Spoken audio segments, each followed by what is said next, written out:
I often have to give salespeople feedback when I'm coaching them that they are not smiling. And just as often, they try to convince me that they were.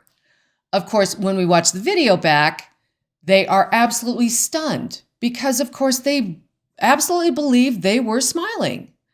But here's the thing. The camera doesn't care what you meant to do, what you thought you were doing, what you were going to do. If the camera didn't see it, it didn't happen. And half smiles, according to the camera, don't happen. You need a video-friendly smile.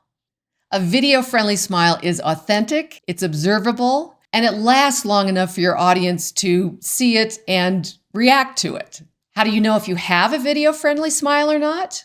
Well, of course, you can review your recording, but there's also a very practical in-the-moment technique you can use that I'm going to show you now. So open your mouth wide enough so that you feel like it's ear to ear and you can feel it in your cheeks and not just the corners of your mouth. Now, I want you to also take a breath in as you're smiling. Can you feel that air on your teeth? That means your mouth is open, which is what a full smile requires. A partial smile, you often have your lips together. So when you feel those signals, the cheeks, the air, you'll know that you have a video-friendly smile.